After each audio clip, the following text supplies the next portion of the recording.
त्यानंतरची बातमी चिपळूणमधून। चिपळूण रेल्वे स्थानकाकडे जाणाऱ्या रस्त्याची चाळण झाली आहे। पावसामुळे रस्त्यामध्ये मोठमोठे खड्डे पडलेले आहेत। रिक्षा चालकांसह प्रवाशांचे सुद्धा हाल होत आहेत। रेल्वे आणि प्रशासनातील मालकीच्या वादामध्ये सध्या रस्त्याची दुरावस्था झाल्याचं चित्र आहे।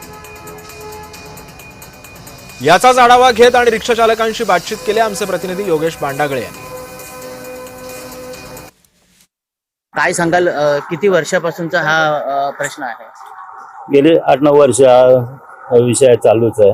8-9 वर्ष आम्ही या सगळ्या त्रासाला कंटाळलेलो आहे, कारण इकडे कोणी लक्ष देत नाहीये। ना जिल्हा परिषद देत आहे, ना रेल्वे देत आहे। शहरातला रेल्वे स्टेशन म्हणजे रेल्वे स्टेशन येणारा रस्ता कसा पाहिजे या साईडला कोणी लक्ष देत नाही। त्याच्यामुळे आमचं आर्थिक नुकसान होतंय ते होतंय। इथं रोज पडतायत, त्यांना पण आम्ही उचलायचं, आम्ही हॉस्पिटलला न्यायचं। आणि ज्या नवीन घेतलेल्या गाड्या आहेत, तुम्हाला बघायच्या असतील तर गाड्या बघा, या सगळ्या गाड्या नवीन आहेत। सगळ्या गाड्या तुम्हाला फाटलेल्या दिसतील फ्रेमला।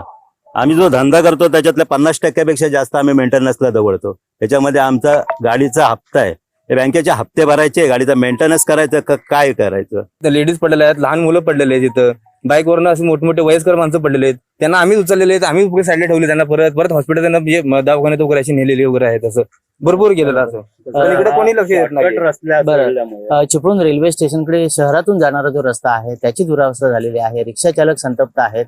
गणेशोत्सव तोंडावर आहे, त्यामुळे गणेशोत्सवापूर्वी या रस्त्याची जबाबदारी रेल्वे प्रशासन असेल किंवा जिल्हा परिषद असेल त्यांनी घ्यावी आणि याची दुरुस्ती करावी, अशी मागणी इथल्या रिक्षा चालकांची आहे।